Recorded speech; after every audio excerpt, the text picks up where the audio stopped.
Jai Jai Rama Om. Om Shri Ram Jai Ram Jai Jai Ram. Om to everybody. Pranam Swamiji. Pranam. Hari Om Swamiji. Hari Om, Hari Om, Hari Om, Hari Om.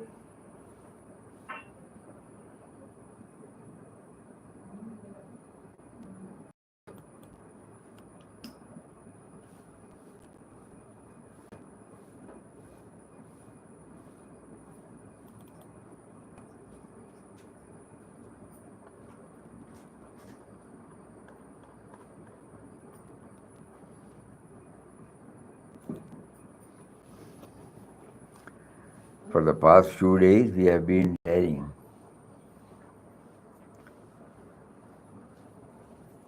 slogas and anecdotes.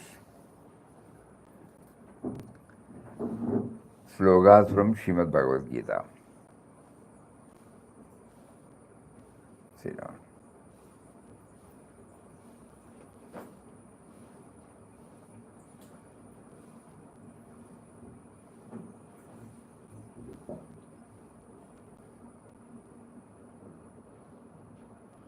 Hari Om.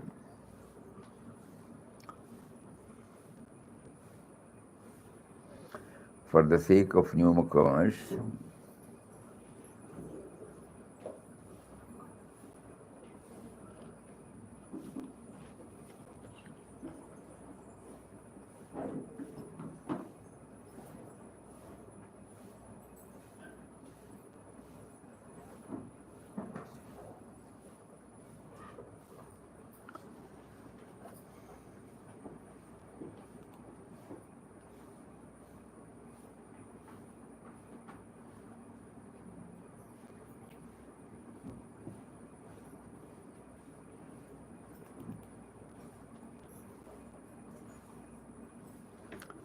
for the sake of newcomers, you would like to repeat some words of beloved Papa.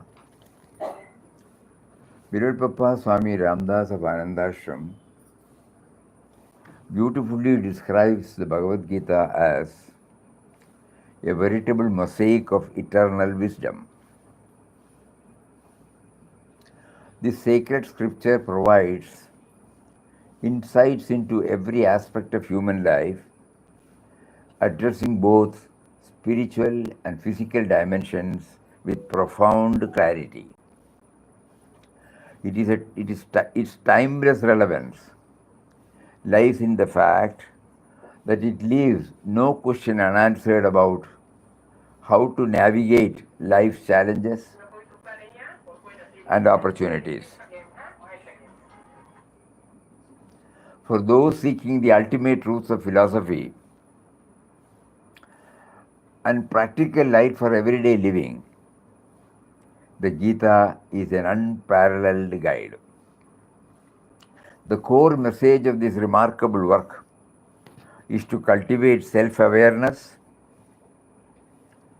establish a meaningful connection with the indwelling divine power, and align harmoniously with our role in co-creation.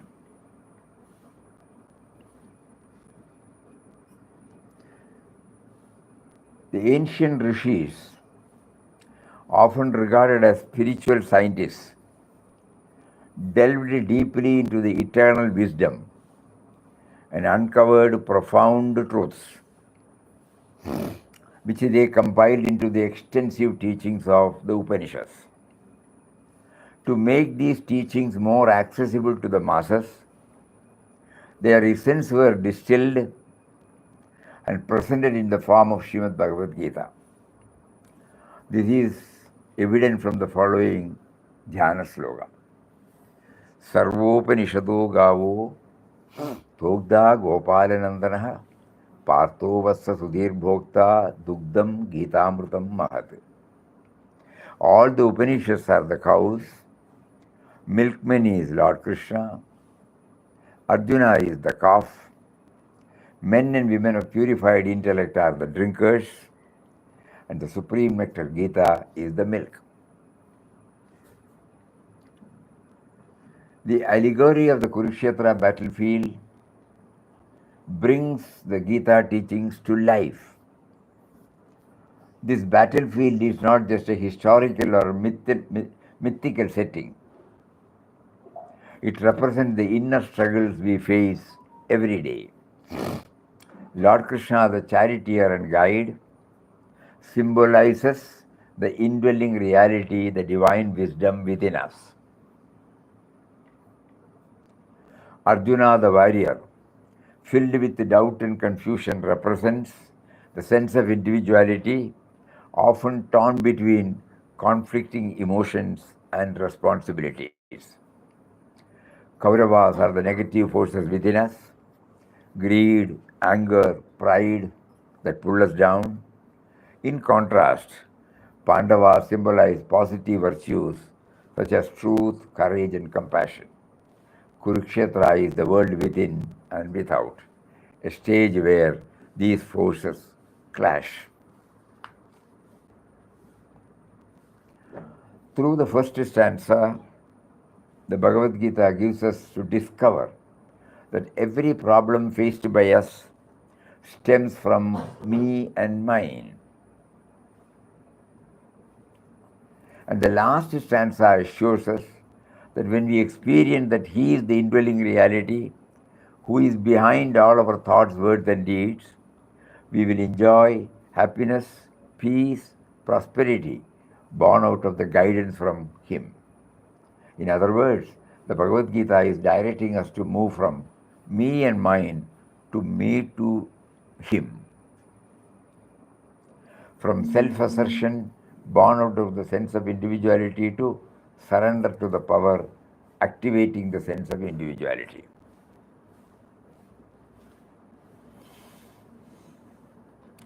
That means, we are all now here. Everyone feels we are all individuals.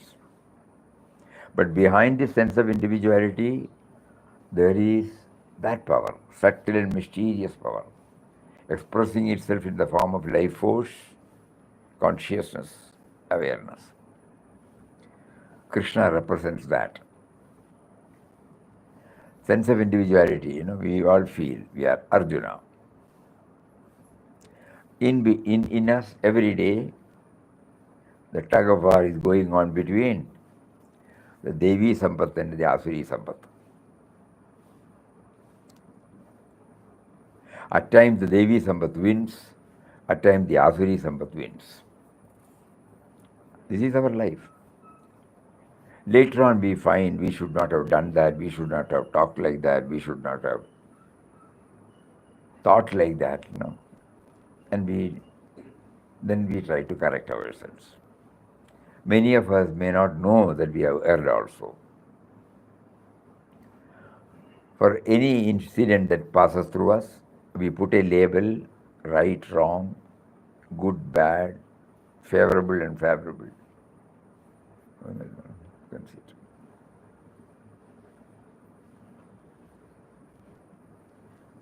എത്ര പേരുണ്ട്?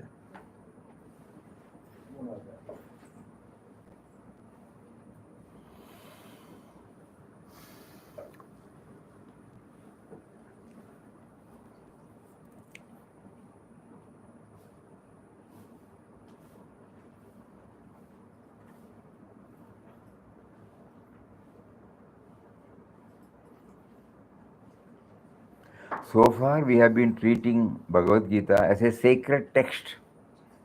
All of us have great regard for Bhagavad Gita. We keep it in the shelf. None of us know Sanskrit.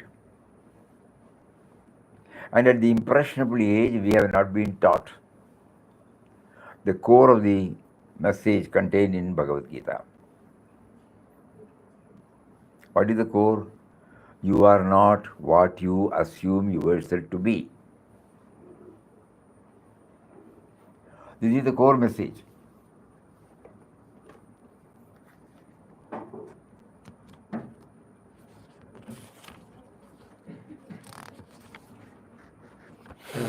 Papa says,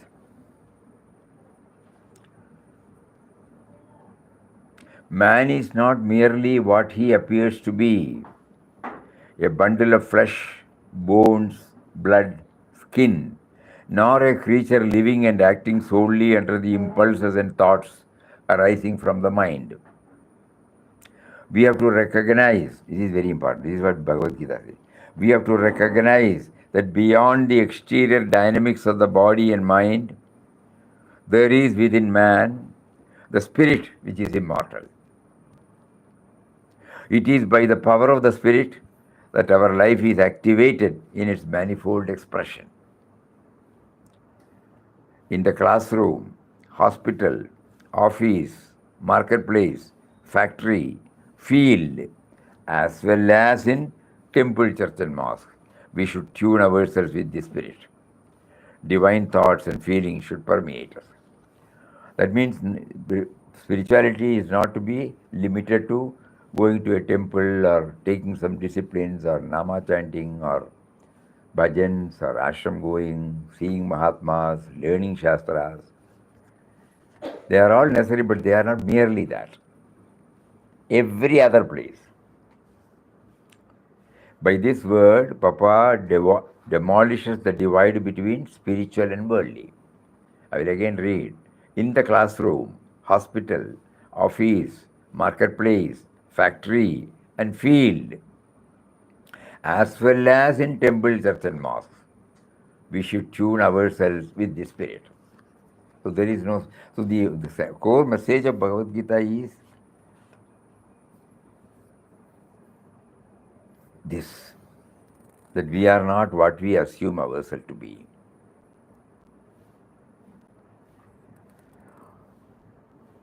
The first chapter begins with Arjuna Vishada Yoga, where he identifies totally with himself, individual. And then he says, I will not fight. I have to fight and kill my own people, that attachment. But in the next, there are about 700 slokas. And from second chapter onward, the Lord speaks. And what was he trying to do? Trying to make him understand that he is not merely that person. And in the 18th chapter, when he gives all these things, he makes him to think and reflect. I have given you all these. Now you think and decide. And then Arjuna replies, you take that Bhagavad Gita, English.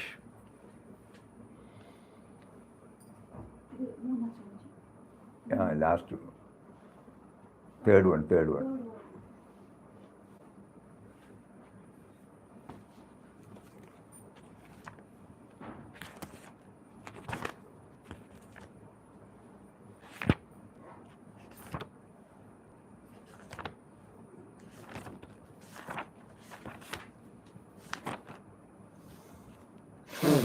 He says,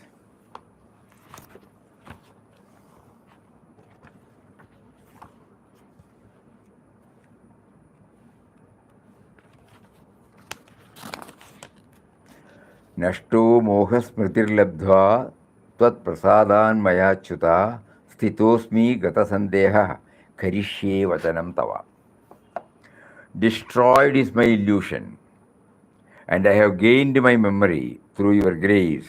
I am firm, my doubts are gone. I will do your word. Krishna said, I have told you the highest philosophy, now decide for yourself. Yatechasi tata guru. Whatever you think proper, you do. Sri Krishna had given Arjuna full freedom. Arjuna is now telling Nashto moha. My delusion is vanished. Smritir labdha. My memory has become steady. In delusion, we lose memory. When memory becomes steady, delusion goes away. Tvat prasadat mayachyuta. By your grace, Krishna, all my delusion has been destroyed by your teaching. Stitosmi. I am now steady. I have a steady mind now. The Stita idea has been repeated again and again. At the end of the second chapter, we had a whole exposition of Stita Prajna.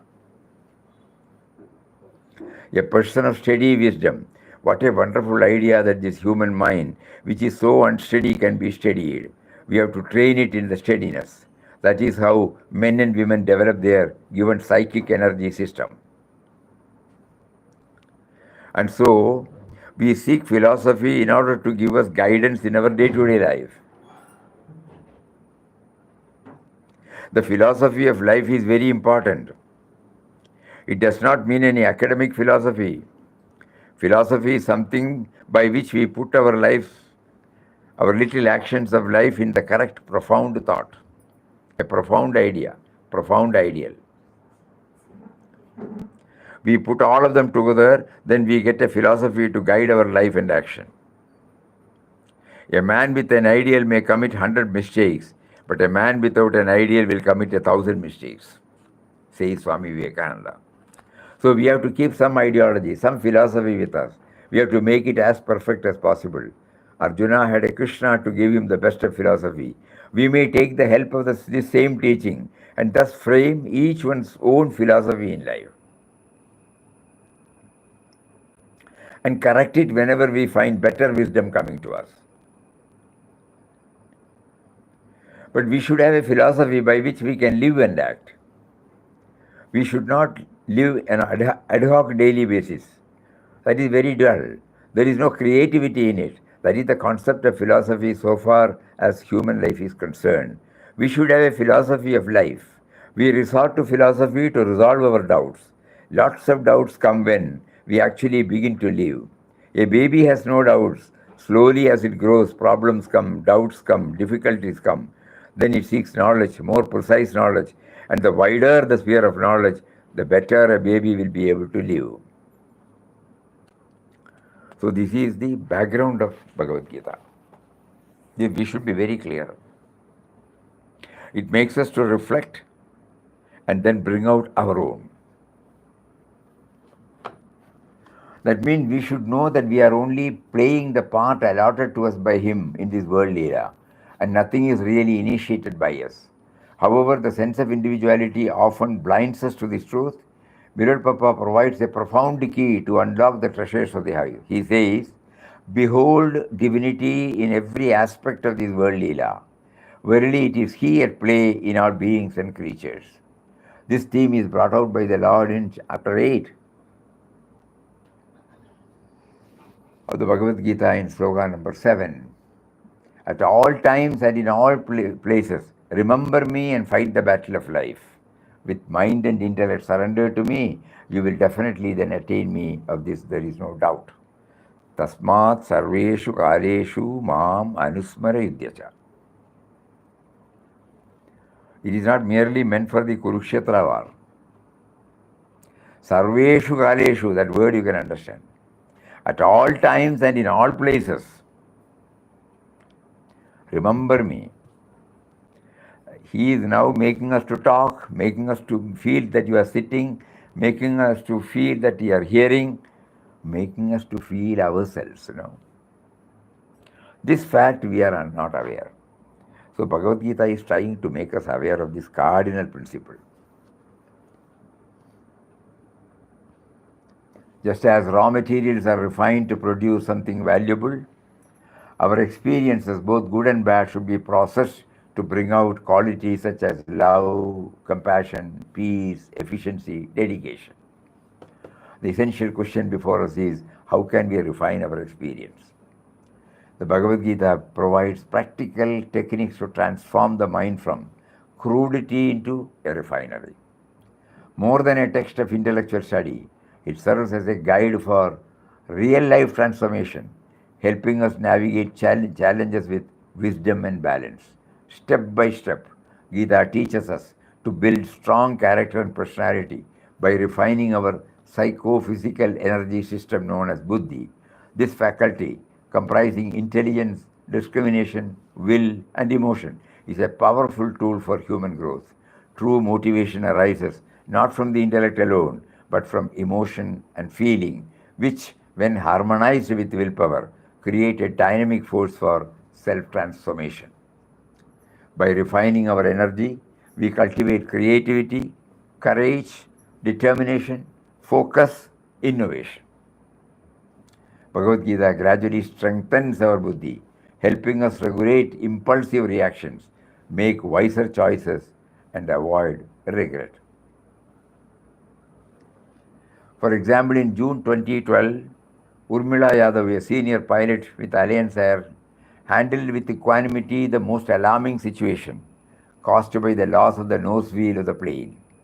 She did not get agitated in these trying moments, and with a calm and cool and courageous mindset, made a safe landing by manipulating independently the controls of the aircraft, thus safeguarding the lives of 48 passengers. Thus, the path of refinement is not an intellectual pursuit, it's a practical way of living, leading to clarity, harmony, excellence in all aspects of life. Example of the outcome of refinement. A father sees his child go through many moods, dirty at one moment, mischievous the next, laughing in the morning, crying in the evening, yet his love for the child remains unchanged. This is an example of Samabuddhi.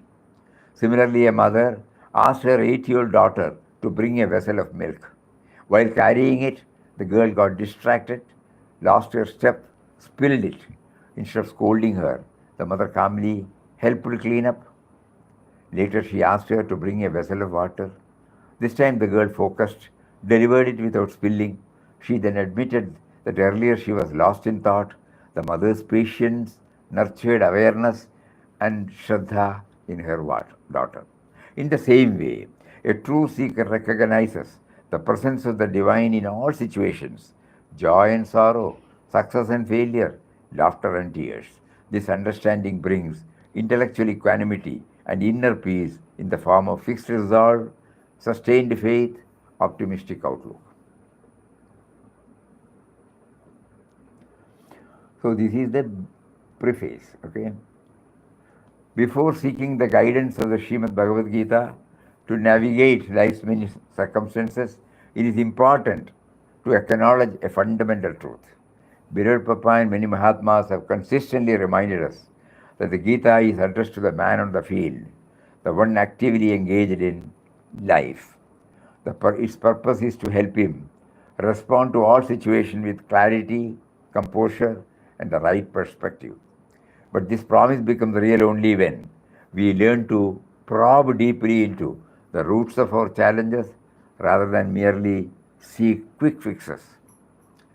Unlike a statute book or a dictionary that offers direct, ready-made answers, the Gita operates on a subtler, transformative level. Suppose we want to know the meaning of a particular book, we go to the dictionary, we open, immediately it will give you. Suppose we want to know the traffic rules, you go to the Google Baba now, he will tell you. It is not like that. In Gita, we have to do the plumbing. That is why it's a transformative. It is subtler. What was told 6,000 years ago, no?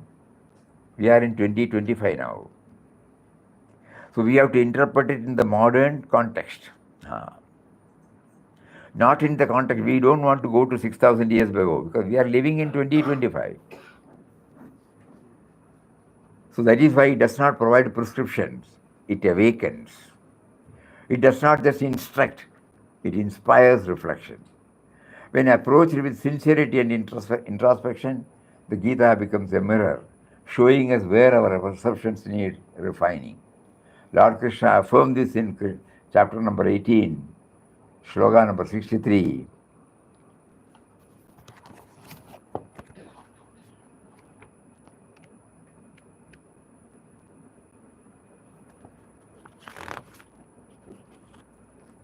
Iti te jnanamakyatam guhyad guhyataram maya vimarshaitada sheshena yathechasi tathakuru.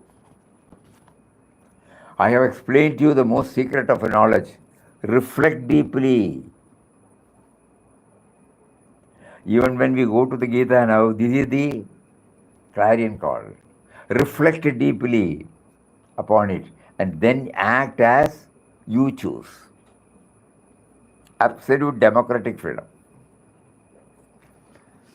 This makes the verse clear. Gita is not just to be read or recited. It is to be lived.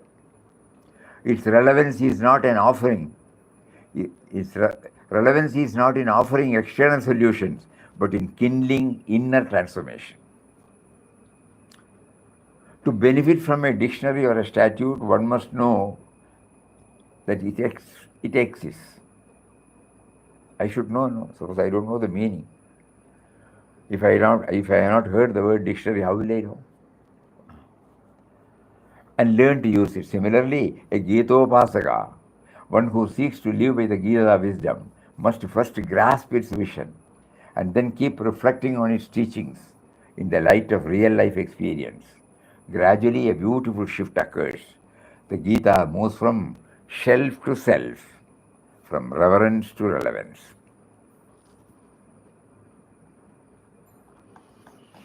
So we covered about 35 examples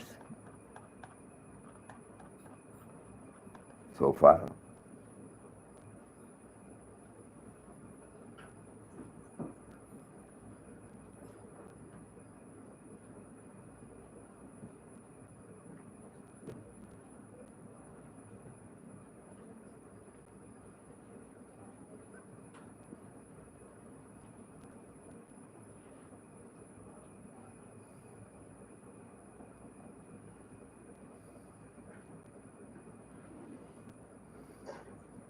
Swamiji, one thing, Swamiji. Regarding the plane accident which occurred at Ahmedabad yesterday, about 242 people burned to ashes because of the plane crash. So we were relating that incident to the sloga of Gita, which is connecting to that. So we searched out all the 700 slogas. Only chapter 2, sloga 27 is matching with that. Is it okay, Swamiji? We searched out all the slogas. Chapter 2, 27th sloga. Jadasya dhruva mrityu dhruvam janna mrityasya ja tasmata pariharyate nattam shodhitu varasya. That's the only suitable sloga we get. Is it all we should proceed like Swamiji? Just guide us. Because we did not plan our birth. So he planned our birth. He means the subtle power, not an individual. Okay. So everything happens only by the subtle power. So for our death, that is why we don't have any clue about our own death. We can't hear voice, Swamiji. We don't have any clue about our death. But the date of death also we don't know. How does he take away the life from us? That also we have no clue. So the ultimate key is with him. Audio is not there. Oh, sorry. Gauri Shankar Mama, volume is there. Something is wrong at your end. Yes, I am hearing it, Swamiji. I am hearing it. Okay. So, yesterday's incident, from our level when we hear, we feel deep sorrow. It's a devastating accident. Whatever is to be done has to be done at this level. A recurrence of this nature should be avoided. Every such incident shows which are the probabilities by which such a thing can happen. So then again God will make us to pursue ways and means to plug it. This has been going on. This is evolution. When Wright brothers saw the birds, they developed the idea and this plane came, Yes. So something like that, evolution is going on. So anything to be constructed, that also there. But at the same time, each one moves from one stage to another. Previously, it must have been at a 2-seater or 12-seater. Then it came 24 or 48 Dakotas. Then now it is Boeing. All these things are going on. In the meantime, he also brings out incidents like this to make it more and more perfect. Yes, sir. And this Swamiji, we can't hear. Only Gauri Shankar uncle is not able to hear. You Gauri Shankar Mama, problem is at your end. that he cannot hear, What you are telling has to be heard. Yes, Swamiji. So he cannot hear. You can show some. I will send him a message. That's all. So this particular sloka 27, Jadasya hi dhruvo mrityur. Swamiji, to face this devastating, shocking news and to accept it, it becomes really difficult. Very difficult, no doubt we may about not be directly connected, but it's very sorry state, and so we do keep praying. We take it that to make us all understand that there is affinity. None of them are known to us. None of their exits have a direct impact in our life, but still all of us feel bad, We feel very bad, Swamiji, yes. How did we get this? So some incident had to be there, to make us know that we are all one. Think about it. Yes. So every now and then he causes such incidents by which the common affinity is touched and kindled. Whether it was COVID, whether it was accident, whether it was train accident, whether it was plane accident. Happening anywhere. Immediately, none of us are happy about it. None of us honestly feel. That means, there is a common thing which we are not aware, but at the same time, we are aware now. It doesn't stay with us. Immediately after that, it goes. But now we start thinking. When we sit before the TV, watch the news, and when we hear something shocking had happened anywhere in the part of the world, we don't enjoy it, no? It's affectionate, oh God, we will say. That means Peace Pilgrim has beautifully brought it. That which binds us together. God is that principle which binds us together. Though we are all separate. What is it? To 242 people yesterday, 241 people, they died in like this in a trice. As soon as we hear, it is a shock, terrible shock. Not that we are directly affected. So we take it that God is causing all such things for His own purpose about which we have no idea. But we find now to develop this affinity among our co-creation, He is also causing this in the way of disease, death, accidents, so that, but it evaporates immediately. When we try to develop it, make it to stay with us, there is a perennial joy. And we also accept death has to come. In some form or other, it has to come to everybody. So our prayer should be anayasena maranam. Without troubling others, you please take us. And before that, by going through the satsang, by evaluating everything, by bringing the God dimension behind everything, we develop a sense of contentment. Yes, Swamiji, surely. Yes. Many of you may not know Malayalam, otherwise I would have recited one poem by a great person. But anyhow, I will try. Some of you can understand. Yes, some of us can understand. ദുഃഖങ്ങളില്ല, രുചയില്ല, തളർച്ചയില്ല, വാർദ്ധക്യമില്ല, മൃതിയില്ല, ശരീരമില്ല, അജ്ഞാനമില്ല, ഭവബന്ധനമില്ല എനിക്ക്. ഞാൻ ബ്രഹ്മമാണ്, പരമേശ്വരനാണ്, നിത്യം. I have no sorrow. I have no binding. I am not tired. I am not aged. I am not dead. I have no death. I have no body. I have no ignorance. I am free from everything. I am that. ബന്ധുക്കളില്ല, ഗൃഹമില്ല, രിപുക്കളില്ല, കർമ്മങ്ങളില്ല, മതലോപ ഭയങ്ങളില്ല. നേടേണ്ടതായി ഇഹപരങ്ങളിൽ ഒന്നുമില്ല. ഞാൻ നിത്യബുദ്ധ പരിശുദ്ധ വിമുക്തനത്രേ. ബന്ധുക്കളില്ല, ഗൃഹമില്ല. I have no relations. I have no home. I have no enemy. I have no job to be done. I am free from fear. I am free from craving. I have nothing to acquire here or hereafter. I am Nitya Buddha Parishuddha Vimukta.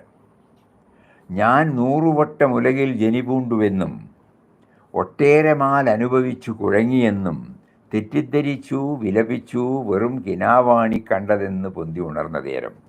I was thinking I was born 100 വട്ടം, more than 100 times. Then I was passing through severest sufferings. All these things were my misunderstanding. When did I know that? Then I cried also. When did I know that it was all misunderstanding? The moment I got out of my dream state. ഞാൻ അമ്മ തൻ വയറിൽ നിന്ന് പുറത്തു വന്ന് മന്ദം വളർന്ന് വലുതായി വയസ്സനായി ശ്വാസം വലിച്ചു മൃതനായി ജനിച്ചു വീണ്ടും എന്നൊക്കെ ഓർത്തത് വെറും ഭ്രമമായിരുന്നു. I came from the mother's womb, then I grew, and then I became aged, then I died. All these things, I've been thinking about it, but now I know it was all illusion only. Nothing had happened to me. I am. The amness is always there. ദുസ്വപ്നം ഇങ്ങനെ അസംഖ്യ യുഗങ്ങൾ കണ്ട് പെട്ടെന്ന് ഉണർന്ന് നയനങ്ങൾ മിഴിച്ച നേരം പ്രത്യക്ഷമായ പരമാത്ഭുതമായ കാഴ്ച ഞാൻ ശേഷശയ്യയിലിരുന്ന് അരുളുന്നു അത്രേ. These are all called ദുസ്വപ്ന. Anything that is not real, we call it a duswapna. So I am disturbed because of duswapna, we say that, bad dreams. So duswapnam ingane asangya yuga, so many yugas I have been seeing this. But I knew that was, the moment I came to know that it was only a dream. Where from? From Sheshashe. I've been watching everything as a witness consciousness. Last one is super.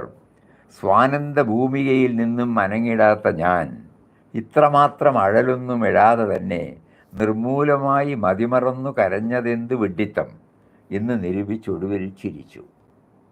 In the blissful state I am always there, but somehow I lost my seat.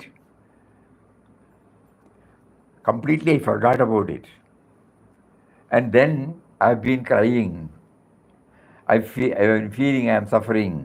I want to be relieved. And all those things when I realized nothing has happened to me. How foolish I was. And when I was looking back about me, then I had a laugh. That's all. സ്വാനന്ദ ഭൂമികയിൽ നിന്നും അനങ്ങിടാത്ത ഞാൻ ഇത്രമാത്രം അഴലൊന്നും എഴാതെ തന്നെ നിർമൂലമായി മതിമറന്ന്. All these things I completely forgot about it. Because I am in a blissful state, Satchidananda state. And I came down, identified myself totally with an individual life. And then why did I cry? Because my identification with the lower nature has become so real. I forgot about my original blissful state. When I thought about it, then I realized it and I was laughing at it.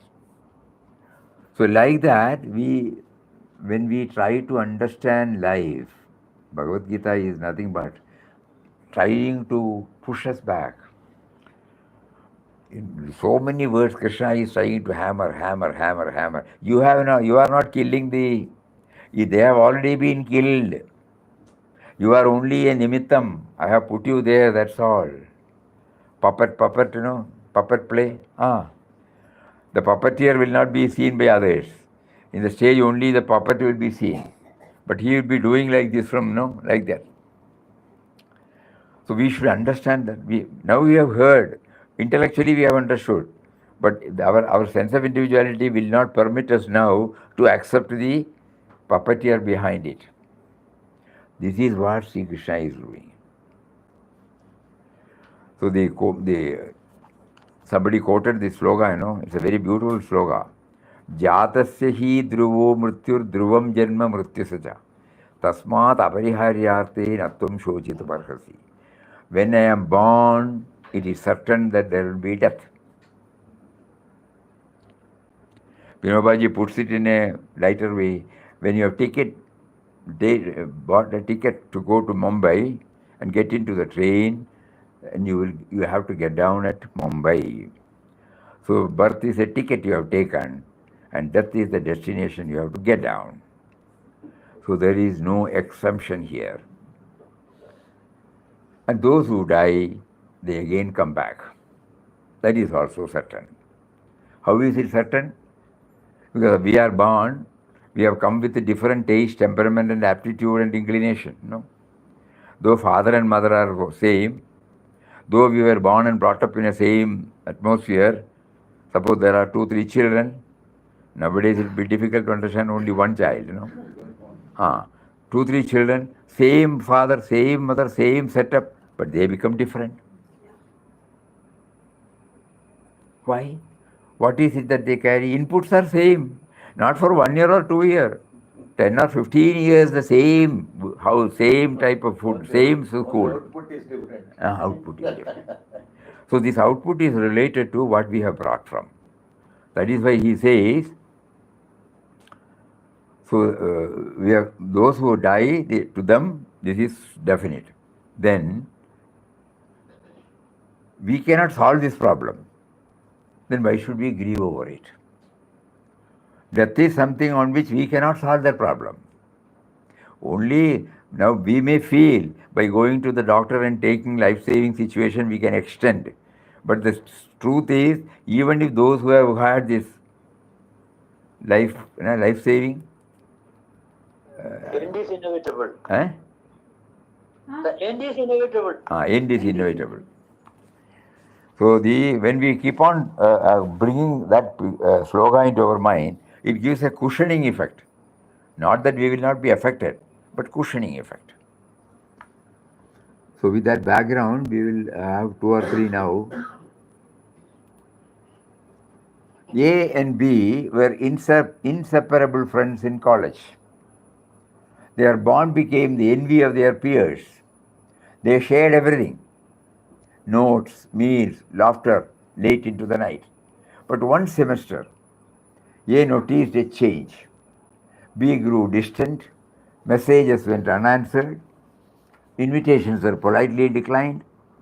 A felt invisible, unimportant, and began to wonder, did I do something wrong? Has B found better friends? Am I no longer valued? Instead of reaching out, A let these negative thoughts fester. The joy of campus life faded, replaced by anxiety, sadness, and a growing sense of isolation. A's mind became a battlefield of doubt and insecurity. Weeks later, during a group project, B finally noticed A's withdrawn behavior and asked gently what was wrong. With hesitation, A shared his feelings of hurt and neglect. To his surprise, B was shocked. B explained that he had been overwhelmed by family troubles and a demanding part-time job, unintentionally neglecting not just A, but all his friends. Relief washed over A, the misunderstanding melted away, and the friendship was restored. Now stronger, with a deeper understanding, A realized that his suffering was not caused by B's action, but by his own assumption and mistaken thoughts. Connection to Bhagavad Gita, chapter number 1, sloga number 30. Gandivam samshrute hastad tvakchaiva paridahyate natashaknomi avastatum brahmativa cha me mana. My bow Gandiva slips from my hand, my skin burns all over, I am unable to stand, my mind is in a whirl as it were.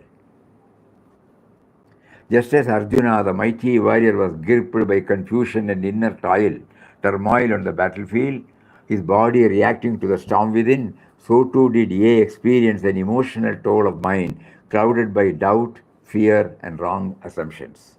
The real suffering was not in the situation, but in the way the mind interpreted it. Our greatest struggles often arise not from reality, but from our own thoughts and assumptions. When we let unspoken fears and doubts take over, we create problems that may not exist. The Bhagavad Gita reminds us that clarity and peace come from honest communication and understanding. By clearing the mind of confusion and seeking truth, we restore harmony within ourselves and in our relationship. The first battle is always within. And it is one with awareness, courage, and compassion. So we have taken the essence, not the same words or the same textual meaning. Because of delusion, he was upset, turbulent. His mind became turbulent. So similarly, now we alone, A and B were close friends. Suddenly B started withdrawing. A, instead of getting it clarified, assuming so many things and passed through so many confusions. This is how the Gita touch helps us. A little boy entered a drugstore, determined and full of purpose. He dragged a soda carton over to the public telephone, climbed on top so he could reach the buttons, dialed the 8-digit number. The store owner, curious, watched as the boy began his conversation. The boy, lady, can you give me a job of cutting your lawn? Woman on the phone, I already have someone to cut my lawn. Boy, lady, I will cut your lawn for half the price of the person who cuts your lawn now. Woman, I am very much satisfied with the person who is presently cutting my lawn. Boy persisting, lady, I can even sweep your curb and your sidewalk. So on Sunday, you will have the prettiest lawn in the Palm Beach. Woman said, no, thank you. With a smile, the boy hung up the phone. The store owner, having overheard the conversation, was impressed by the boy's spirit and determination. He walked over and said, son, I like your attitude. I like that positive spirit. I would like to offer you a job. The boy said, no thanks.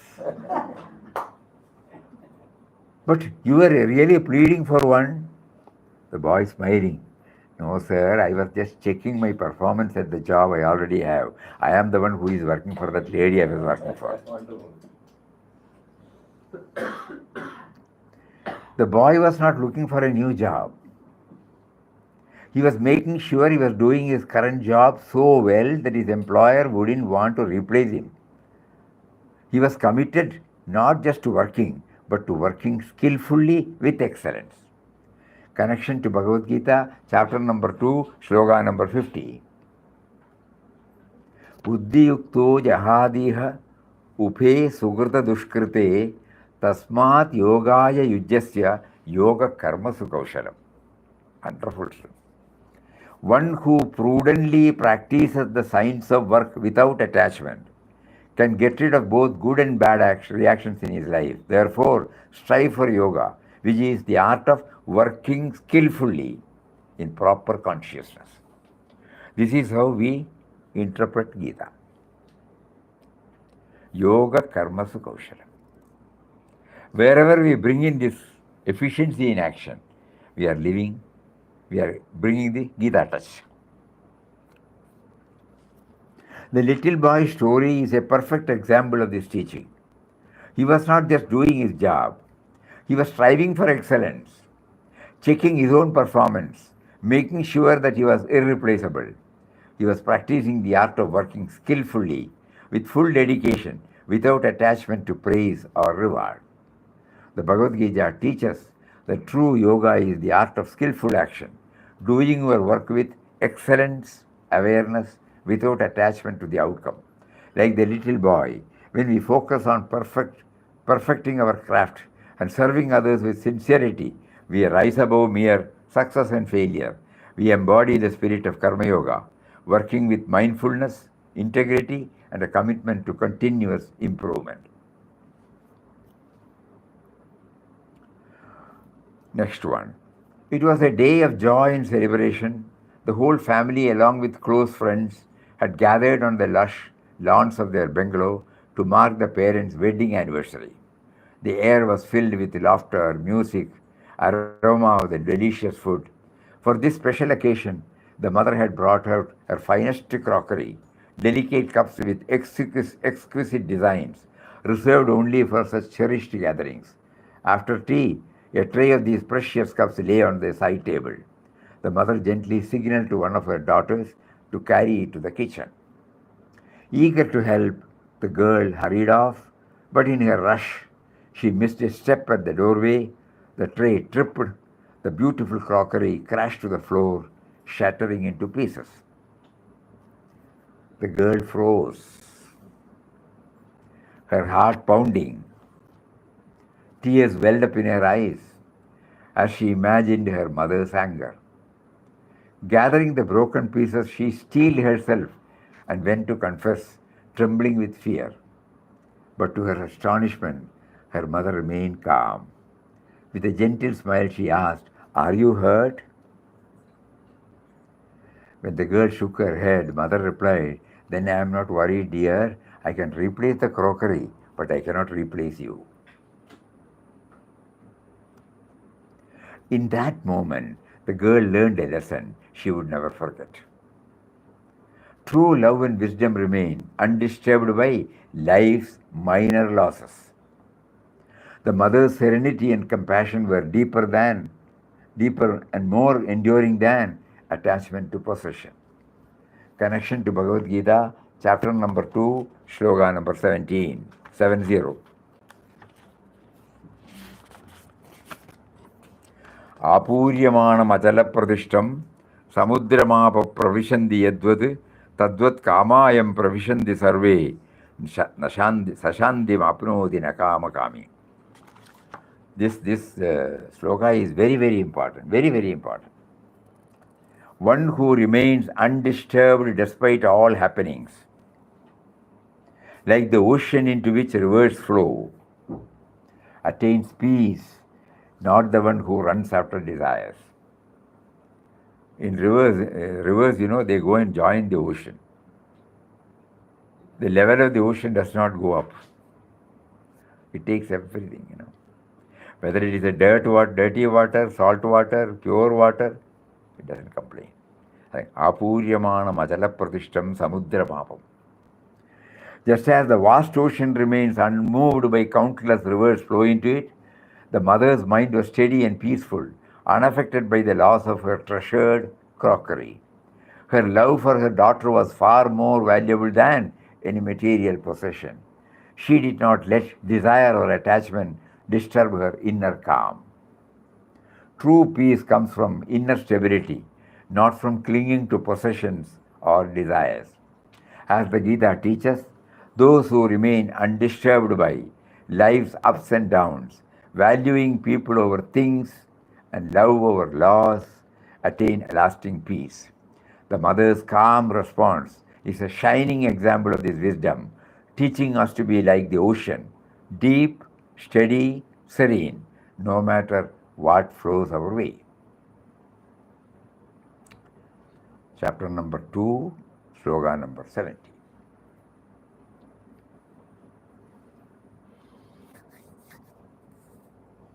So this is how we are initiated into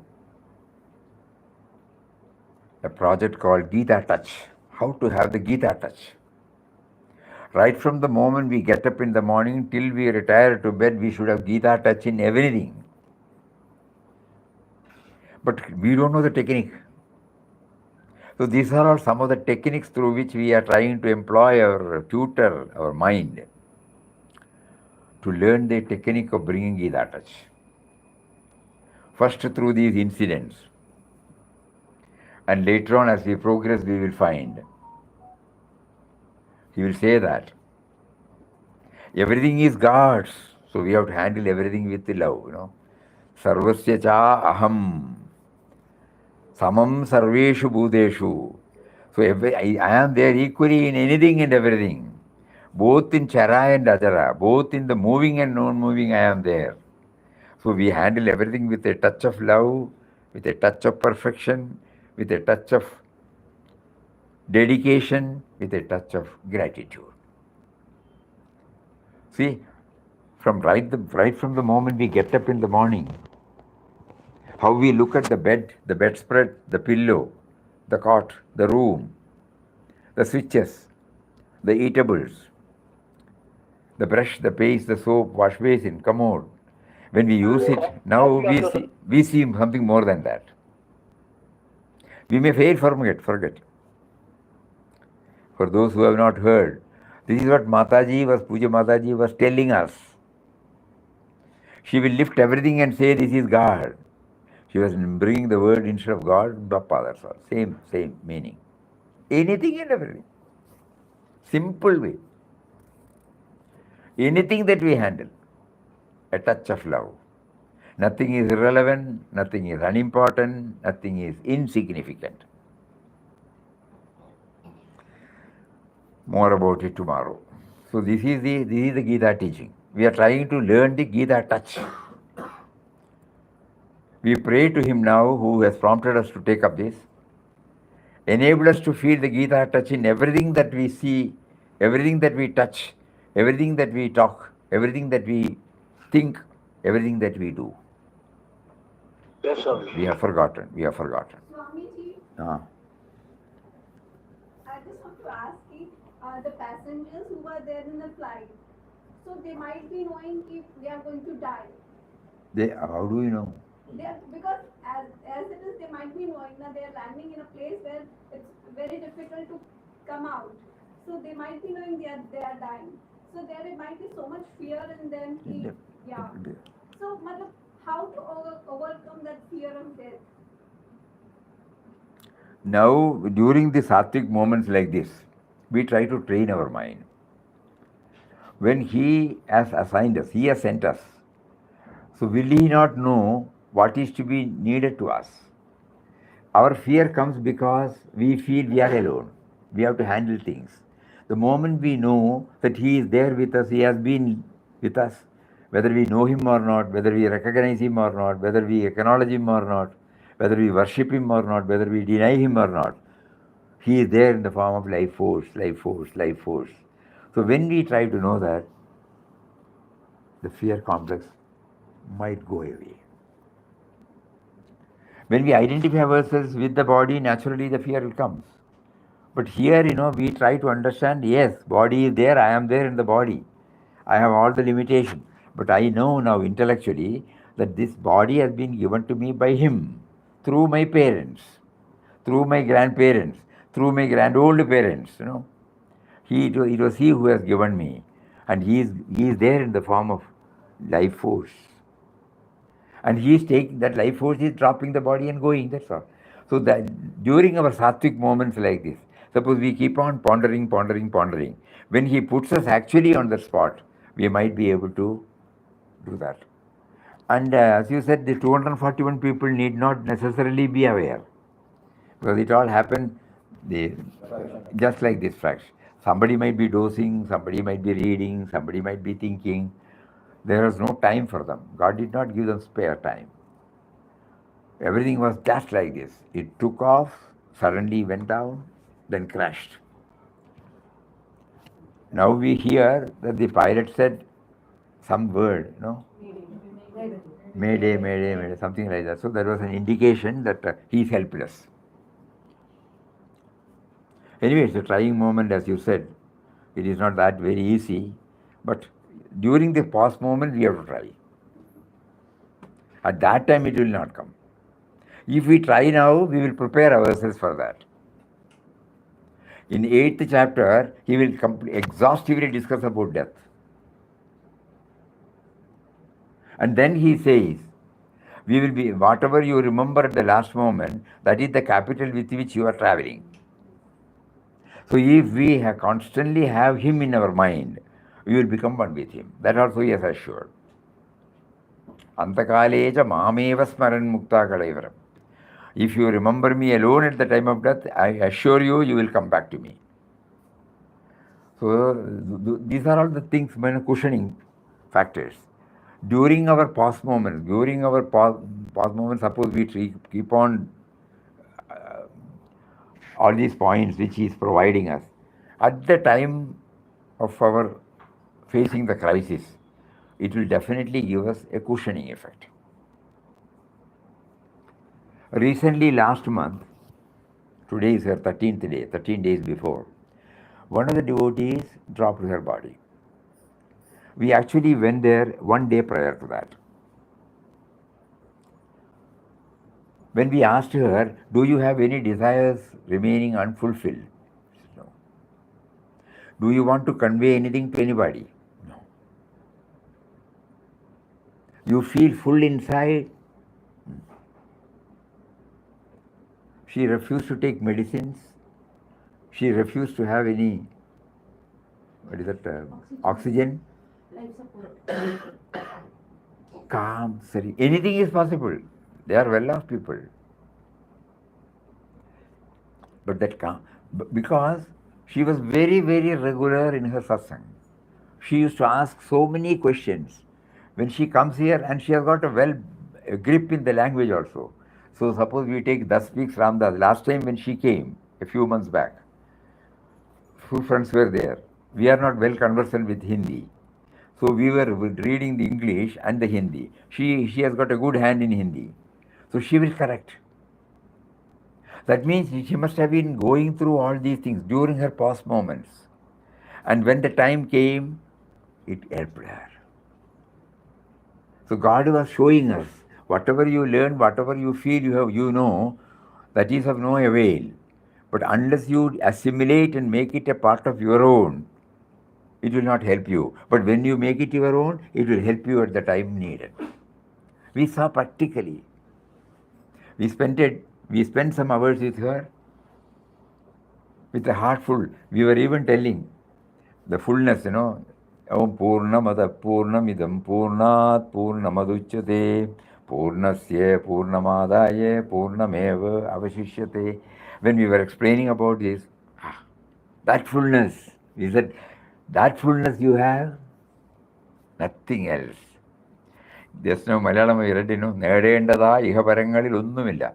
There is nothing that I have to acquire, I have to earn in this or hereafter life. That is the fullest contentment, which she must have been practicing during her past moments. At that moment, it will not come. Great lesson for all of us. Hari Om. Next day she passed. Next day, passed away. Okay, then more about it tomorrow. Hari Om.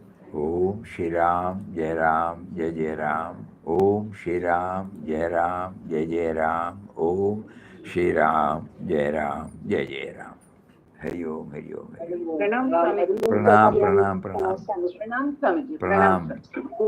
Pranam, Swamiji. Pranam, pranam, pranam. Namaskaram, Swamiji. Namaskaram, namaskaram, Leena. Hari Om, namaskaram. Pranam, pranam. Rajamami, pranam.